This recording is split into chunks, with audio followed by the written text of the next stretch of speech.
ചെമ്പനീർ പൂവ് സീരിയലിൻ്റെ latest episode review ആണ് പറയുന്നത്. സച്ചിയുടെ കളിക്കൂട്ടുകാരി ആമി വീട്ടിലേക്ക് വന്നതോടുകൂടി തന്നെ സച്ചിയുടെ കുട്ടിക്കാലത്തെ ഒരു രഹസ്യം തുറന്നു പറയുന്നുണ്ട്.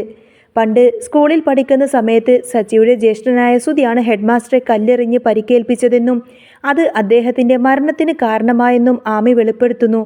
എന്നാൽ സുധി ഈ കുറ്റം സച്ചിയുടെ മേൽ ആരോപിക്കുകയാണെന്നും അത് അന്ന് സച്ചി ഏറ്റെടുക്കുകയുമായിരുന്നു. ഈ ഒരൊറ്റ കാരണം കൊണ്ടാണ് സച്ചിയുടെ അമ്മയായ ചന്ദ്രമതി പോലും ഇത്രയും കാലം സച്ചിയെ വെറുത്തിരുന്നത്. ആമി ഈ സത്യമെല്ലാം തന്നെ ചന്ദ്രമതിയുടെ മുന്നിൽ വെച്ച് വെളിപ്പെടുത്തുമ്പോൾ താൻ ഇത്ര കാലം സ്വന്തം മകനെ തെറ്റിദ്ധരിച്ചതോർത്തുകൊണ്ട് തന്നെ ചന്ദ്രമതി കുറ്റബോധത്തോട് പൊട്ടിക്കരയുന്ന ഒരു അടിപൊളി സൂപ്പർ എപ്പിസോഡാട്ടോ പറയുന്നത്. ചന്ദ്രോദയം എന്ന ആ വലിയ തറവാട് വീട് അതുവരെ ശീലിച്ച ശാന്തതയിൽ നിന്ന് പതുക്കെ വഴുതി മാറുകയായിരുന്നു. അതിന് കാരണം ആമയുടെ അപ്രതീക്ഷിത വരവ് തന്നെയായിരുന്നു. സച്ചിയുടെ ബാല്യകാല സഖിയായ ആമയുടെ പുനരാഗമനം. ആ വീടിൻ്റെ നെടുന്തൂണുകളായ ശ്രുതിയുടെയും മനസ്സിൽ ഒരു കാളക്കൂട വിഷം പോലെയാണ് പടർന്നു കയറിയത്. അവരുടെ ഓരോ ചലനത്തിലും ആ ഭയം നിഴലിച്ചു. എന്തിനായിരിക്കും അവൾ വന്നത്? ഒരു പക്ഷേ ഇനി നീലിമ അവളെ ഇങ്ങോട്ടേക്ക് പറഞ്ഞു വിട്ടതായിരിക്കുമോ? ആ ചോദ്യങ്ങൾ അവരുടെ ഉറക്കം കെടുത്തി. ആമി തൻ്റെ വരവിൻ്റെ ഉദ്ദേശം ആരെയും അറിയിക്കാതെ ചന്ദ്രോദയത്തിൽ ഒരു അദൃശ്യമായ കൊടുങ്കാറ്റ് തിരികൊളുത്തുകയായിരുന്നു. ശ്രുതിയുടെ ഇരുണ്ട ഭൂതകാലവും സച്ചിയോട് സ്വന്തം അമ്മയായ ചന്ദ്രമതി കാണിക്കുന്ന അടങ്ങാത്ത പകയുടെ മൂലകാരണവും ആമയ്ക്കുള്ളിൽ ഒരു കനലായി എരിഞ്ഞിരുന്നു. ആ രഹസ്യത്തിൻ്റെ ഭാരം അവൾ പങ്കുവെച്ച് സച്ചിയുടെ ഭാര്യമായ രേവതിയോടായിരുന്നു. എന്നാൽ അത് പൂർണ്ണമായിട്ടായിരുന്നില്ല. അതേസമയം മറ്റൊരു മുറിയിൽ ശ്രുതി രേവതിയുടെ മനസ്സിൽ വിഷം പുരട്ടുകയായിരുന്നു.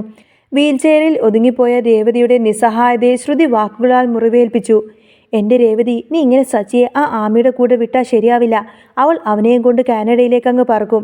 നിനക്കിപ്പോൾ പഴയതുപോലെ നടക്കാൻ പോലും കഴിയില്ല. ആ അവസരമാണ് അവന് മുതലെടുക്കുന്നത്. ഈ വാക്കുകൾ രേവതിയുടെ ആത്മാഭിമാനത്തെയാണ് ചൂടുപൊള്ളിച്ചത്. സച്ചിയിൽ പൂർണ്ണമായും വിശ്വാസമുണ്ടായിട്ടും ആമിയുടെയും സച്ചിയുടെയും അടുപ്പം കാണുമ്പോൾ അവളുടെ ഉള്ളിലും ചില സംശയത്തിൻ്റെ മുള്ളു പൊട്ടിത്തുടങ്ങി.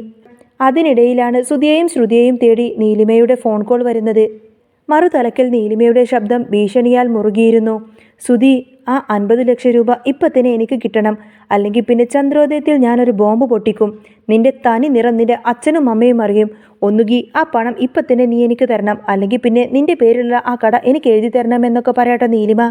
അത് കേട്ടതോടുകൂടി തന്നെ സുധിക്കും ശ്രുതിക്കും ആകെ പേടിയാവാണ്. കട തുടങ്ങാൻ വേണ്ടി വീട്ടുകാരെ കബളിപ്പിച്ചുണ്ടാക്കിയ പണമാണത്. ശ്രുതിയുടെ അച്ഛൻ മലേഷ്യയിൽ ജയിലിലാണെന്ന് സത്യം മറച്ചുവെച്ച് അച്ഛൻ തനിക്ക് തന്ന പണം കൊണ്ടാണ് കട തുടങ്ങിയത് എന്നാണ് സുധിയും ശ്രുതിയും എല്ലാവരെയും പറഞ്ഞ് വിശ്വസിപ്പിച്ചിരിക്കുന്നത്. നീലിമ എങ്ങാനും സത്യം വിളിച്ചു പറഞ്ഞാൽ പിന്നെ സുധിയുടെയും ശ്രുതിയുടെയും ചന്ദ്രോദയത്തിലുള്ള അവരുടെ ജീവിതം പോലും അവസാനിക്കും. ദിവസങ്ങൾ അങ്ങനെ കടന്നുപോയി. ആമി സച്ചിയുടെ മേൽ തനിക്കുള്ള അവകാശം സ്ഥാപിച്ചെടുക്കുകയായിരുന്നു. ഒരു ദിവസം ഉച്ചയ്ക്ക് ഭക്ഷണം കഴിക്കാൻ നേരം ആമയുടെ നിർബന്ധത്തിന് വഴങ്ങി സച്ചി രേവതിക്ക് ഭക്ഷണം കൊടുക്കുന്നതിന് മുൻപ് അവളോടൊപ്പം ഇരുന്നു. പഴയ ഓർമ്മകൾ പങ്കുവെച്ച് അവർ പരസ്പരം കൈകൊണ്ട് വാരിക്കൊടുക്കുന്നു. നിസ്സഹായായി വീൽചെയറിലിരുന്ന് രേവതി ആ കാഴ്ച കണ്ടു. സച്ചിയും ആമയും പരസ്പരം ഭക്ഷണം ഷെയർ ചെയ്യുന്നത് കണ്ടിട്ട് ഒട്ടും തന്നെ സഹിക്കാൻ കഴിയാതെ രേവതിയുടെ ഹൃദയം നുറങ്ങുകയായിരുന്നു. ഇത് കണ്ട് സഹിക്കാനാവാതെ വർഷ ആമയെ ചോദ്യം ചെയ്തു. ചേച്ചി, സച്ചിയേട്ടനൊരു ഭാര്യയുള്ളതാണ്, ഇതൊന്നും ശരിയല്ല. എന്നാൽ ആമി പുച്ഛത്തോടെ ചിരിച്ചു. ഇവൻ എൻ്റെ കളിക്കൂട്ടുകാരനാണ്. ഞങ്ങളുടെ ബന്ധം ഇന്നോ ഇന്നലെയോ തുടങ്ങിയതൊന്നുമല്ല. ആമയുടെ മറുപടി രേവതിയുടെ മനസ്സിലെ മുറിവിൽ മുളക് പുരട്ടി. അന്ന് രാത്രി തന്നെ സച്ചി ആമയോട് പറഞ്ഞു, ആമി, നീ അല്പം കടന്നുപോയി. രേവതിക്കത് വല്ലാത്ത വിഷമമായി. അപ്പോഴാണ് ആമി പൊട്ടിത്തെറിച്ചത്. സച്ചി, എനിക്ക് മതിയായി. നിന്നെ ചതിച്ച ആ സുധി ഈ വീട്ടിൽ രാജാവായി വാഴുമ്പോൾ നീ സ്വന്തം അമ്മയുടെ മുന്നിൽ ഒരു കുറ്റവാളിയെപ്പോലെ നിൽക്കുന്നു. ആൻറ്റി വരട്ടെ. ആൻറ്റിയുടെ മുന്നിൽ വെച്ച് ഞാൻ എല്ലാ സത്യവും വിളിച്ചു പറയും. എന്തിനാണ് ആൻറ്റി നിന്നെ ഇത്ര അധികം വെറുക്കുന്നത് എല്ലാവരും അറിയണം. അവിചാരിതമായി ആ സംഭാഷണം കേട്ടുകൊണ്ടാണ് അങ്ങോട്ടേക്ക് രേവതി വരുന്നത്. രേവതി ആകെ ഞെട്ടിത്തെറിച്ചു. രേവതി ചോദിക്കുന്നത്, എന്ത് സത്യം? എന്താ ആമി? സച്ചിയേട്ടൻ്റെ ഭൂതകാലം എന്താണ്? എനിക്കറിയണം. രേവതിയുടെ ചോദ്യങ്ങൾക്ക് മറുപടി കിട്ടുന്നതിന് മുൻപേ തന്നെ തീർത്ഥാടനമെല്ലാം കഴിഞ്ഞുകൊണ്ട് തന്നെ ചന്ദ്രമതി വീട്ടിലേക്ക് കാലുകുത്തി. അവരുടെ ആ വരവ് വീടിനാകെ മരവിപ്പിച്ചു. വീൽചെയറിലിരിക്കുന്ന രേവതിയെ അവൾ പരിഹസിച്ച് ചിരിച്ചു. ആഹാ, വീൽചെയറിലൊക്കെയാണല്ലോ. ഇനിയിപ്പോൾ ഏതായാലും ജോലി ഒന്നും ചെയ്യണ്ട. അപ്പോഴാണ് ഹാളിലേക്ക് ഇറങ്ങി വന്ന ആമിയെ ചന്ദ്രമതി കാണുന്നത്. ഇതാരാപ്പോൾ പുതിയ അവതാരം? ഇവിടെ ഓരോ തോന്നിയാസം കാണിക്കാൻ വേണ്ടിയിട്ട് കാനഡയിൽ നിന്ന് വന്ന ആളായാലും ഇതൊന്നും ഞാൻ ഇവിടെ സമ്മതിക്കില്ല. ഇതെൻ്റെ വീടാണ് എന്നൊക്കെ പറഞ്ഞ് ചന്ദ്രമതിയുടെ ഗർജനം കേട്ട് ആമി ശാന്തമായി പറഞ്ഞു, ആൻറ്റി, ഞാൻ വന്നത് ആൻറ്റിയെ കൂടെ കണ്ടിട്ട് പോകാനാണ്. ഞാൻ നാളെ തന്നെ പോയിക്കോളാം. ആൻറ്റിയെ കണ്ടിട്ട് പോവാമെന്ന് വിചാരിച്ചിട്ട് വന്നതായിരുന്നു. ആൻറ്റി ഇവിടെ കാണാത്തത് കൊണ്ടാണ് ആൻറ്റി വരുന്നത് വരെ ഞാൻ ഇവിടെ പിടിച്ചു നിന്നത് എന്നൊക്കെ പറയും. താൻ താമസിക്കുന്ന മുറിയിലാണ് ആൻറ്റി കഴിഞ്ഞതെന്നറിഞ്ഞ ചന്ദ്രമതി ഭർത്താവ് രവിയോട് ഒരുപാട് ദേഷ്യപ്പെട്ടു. അവളുടെ പെട്ടിയെടുത്തൊക്കെ പുറത്തേക്കിട്ടു. എന്നിട്ട് ആമയോട് ദേഷ്യപ്പെട്ട് പറഞ്ഞിട്ട്, എടി നിന്നോടാരടി ഇവിടെ കിടക്കാൻ പറഞ്ഞത്? ഇതെൻ്റെ മുറിയാണ്. വീട്ടിലാകെ അസ്വസ്ഥത പടർന്നു. ഈ സന്ദർഭം മുതലെടുത്ത് രേവതി വീണ്ടും ആമയുടെ അരികിലെത്തി. ആമി, അമ്മ വന്നല്ലോ, ഇനി പറയേ, എന്താണ് സത്യം? എന്തിനാണ് അമ്മ സച്ചിയേട്ടനെ ഇത്രമാത്രം വെറുക്കുന്നത്? അതുവരെ ഉള്ളിലടക്കിയ കനൽ പുറത്തെടുക്കാൻ ആമി തീരുമാനിച്ചു. ചന്ദ്രമതിയും രവിയും ഉൾപ്പെടെ എല്ലാവരും ഹാളിൽ നിൽക്കുന്നുണ്ടായിരുന്നു. ആമി ആ ഒരു സംസാരം ആരംഭിച്ചു. അവളുടെ ശബ്ദം ദൃഢമായിരുന്നു. ആൻറ്റി, നിങ്ങൾ നെഞ്ചോട് ചേർത്ത് പിടിച്ചു വെച്ചിരിക്കുന്ന നിങ്ങളുടെ മൂത്ത മൻ സുധിയില്ലേ, അവനൊരു പെരുങ്കള്ളനാണ്. പാവം സച്ചി, അവൻ എന്ത് തെറ്റ് ചെയ്തിട്ടാണ് നിങ്ങൾ അവനെ ഇത്ര കാലം പീഡിപ്പിച്ചത്? അത് കേട്ടതോടുകൂടി തന്നെ ചന്ദ്രമതിയുടെ മുഖം കോപത്താൽ വലിഞ്ഞു മുറുകി. ആമി തുടർന്നു, ഇതൊരു പഴയ കഥയാണ്. ഞാനും സച്ചിയും സുധിയും ഒരേ സ്കൂളിലാണ് പഠിച്ചിരുന്നത്. സുധി പഠനത്തിൽ വളരെ മോശമായിരുന്നു. ഒരു ദിവസം ഹോംവർക്ക് ചെയ്യാതെ വന്നതിന് ഹെഡ് മാസ്റ്റർ വഴക്ക് പറയുന്നത് പേടിച്ച് അവൻ ആരും കാണാതെ ഒളിച്ചിരുന്നു. സുധി ആ ഹെഡ് മാസ്റ്ററുടെ തലയ്ക്ക് പിന്നിൽ ഒരു കല്ലെടുത്തെറിഞ്ഞു. ആമി ആ വാക്ക് പറയുന്നതോടുകൂടി തന്നെ ഹാളിൽ സമ്പൂർണ്ണ നിശബ്ദത. എല്ലാവരും ശ്വാസം മടക്കി പിടിച്ചു നിന്നു. ആമി പറയുന്നുണ്ട്, കല്ല് കൊണ്ട അടിയുടെ ആഘാതത്തിൽ അദ്ദേഹം നിലത്ത് വീണു. ദിവസങ്ങളോളം ആശുപത്രിയിൽ കിടന്ന ശേഷം അദ്ദേഹം മരിച്ചുപോയി. അന്ന് ഹെഡ് മാസ്റ്റർ വീണ് കിടക്കുമ്പോൾ ഓടിക്കൂടിയ എല്ലാവരും കാണുന്നത് വീണ് കിടക്കുന്ന ഹെഡ് മാസ്റ്ററെ താങ്ങിപ്പിടിക്കാൻ ശ്രമിക്കുന്ന സച്ചിയാണ്.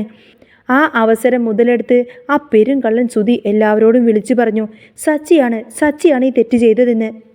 എന്നാൽ ഈ കാഴ്ചയെല്ലാം കണ്ടുകൊണ്ട് ആമി അവിടെ നിൽക്കുന്നുണ്ടായിരുന്നു. ആമി സച്ചിയുടെ നേരെ തിരിഞ്ഞു. അവളുടെ കണ്ണുകൾ നിറഞ്ഞിരുന്നു. പക്ഷേ സച്ചി അന്നും ഒരക്ഷരം പോലും മറുത്തു പറഞ്ഞില്ല. സ്വന്തം ഏട്ടനെ രക്ഷിക്കാൻ വേണ്ടി അവൻ ആ കുറ്റം മുഴുവൻ സ്വയം ഏറ്റെടുത്തു. സത്യം അറിയാമായിരുന്നിട്ടും നിങ്ങൾ സ്വന്തം അമ്മ മൂത്ത മകൻ പറഞ്ഞ നുണയെല്ലാം വിശ്വസിച്ചു. ഈ പാവത്തിനെ ഒരു കൊലപാതകിയാക്കി. അവൻ ജുവനൈൽ ഹോമിലേക്ക് കിടക്കേണ്ടി വന്നു.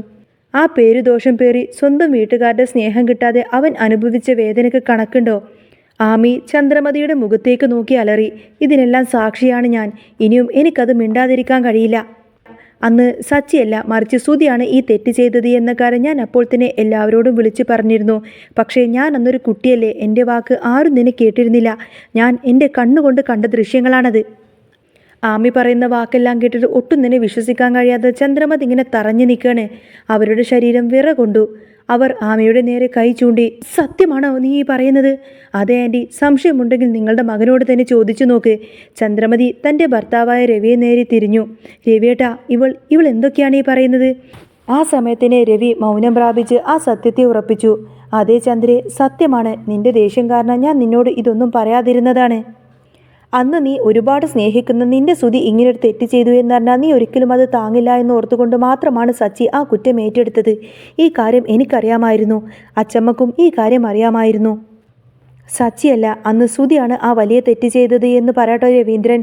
അതൊരു ഇടുത്തി പോലെയാണ് ചന്ദ്രമതിയുടെ നെഞ്ചിൽ പതിച്ചത്. താൻ ഇത്ര കാലം സ്നേഹിച്ച തൻ്റെ മകൻ കൊടും ചതിയനാണെന്നും കള്ളങ്ങൾ മാത്രം എപ്പോഴും ചെയ്യാൻ കൂട്ടുനിൽക്കുന്ന ആളാണെന്നും അതുപോലെ തന്നെ താൻ ഇത്രമാത്രം വെറുത്ത തൻ്റെ മകൻ ഒരു പുണ്യാളനായിരുന്നു എന്ന തിരിച്ചറിവ് ചന്ദ്രമതിക്കുണ്ടാവും.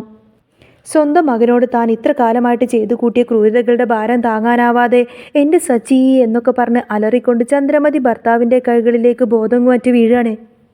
സുധി ചെറുപ്പം മുതലേ കള്ളനാണ്, പെരുങ്കള്ളൻ. അവന് ചതിയും വഞ്ചനകളും മാത്രമേ അറിയാവുള്ളൂ. പക്ഷേ പാവം സച്ചി അങ്ങനെയൊന്നുമല്ല. സുധി വലിയൊരു കുറ്റം ചെയ്തിട്ട് അതുപോലും സച്ചിയുടെ മേൽക്കിട്ടു. എന്നാൽ തൻ്റെ അമ്മ ജീവനോളം സ്നേഹിക്കുന്ന സുധി തൻ്റെ ചേട്ടൻ ഇങ്ങനൊരു തെറ്റ് ചെയ്തു എന്ന് പറഞ്ഞാൽ ചന്ദ്രമതിക്ക് അതൊട്ടും സഹിക്കാൻ കഴിയില്ല. അങ്ങനെ ചന്ദ്രമതിയുടെ മനസ്സ് വേദനിപ്പിക്കാതിരിക്കാൻ വേണ്ടി മാത്രമായിരിക്കട്ടെ സുധി അന്ന് ആ ഒരു കുറ്റം ഏറ്റെടുത്തിരിക്കുന്നത്. അത് കേട്ടതോടുകൂടി തന്നെ ചന്ദ്രമതിക്ക് കുറ്റബോധം കൊണ്ട് നീറാണ്. ഒട്ടും തന്നെ സഹിക്കാൻ കഴിയാതെ മോനെ സച്ചി മാപ്പ് എന്നൊക്കെ പറഞ്ഞുകൊണ്ട് തന്നെ ചന്ദ്രമതി സച്ചിയുടെ മുന്നിൽ ഇങ്ങനെ കൈ കൂപ്പി മാപ്പ് പറയുന്ന ഒരു അടിപൊളി സൂപ്പർ എപ്പിസോഡൊക്കെ ഇനി വരാൻ പോകുന്നുണ്ട് കേട്ടോ. അപ്പോൾ നിങ്ങൾക്ക് ഈ ഒരു ചാനൽ ഇഷ്ടമാവുകയാണെങ്കിൽ സബ്സ്ക്രൈബ് ചെയ്യാനും സപ്പോർട്ട് ചെയ്യാനൊന്നും മറക്കല്ലേ.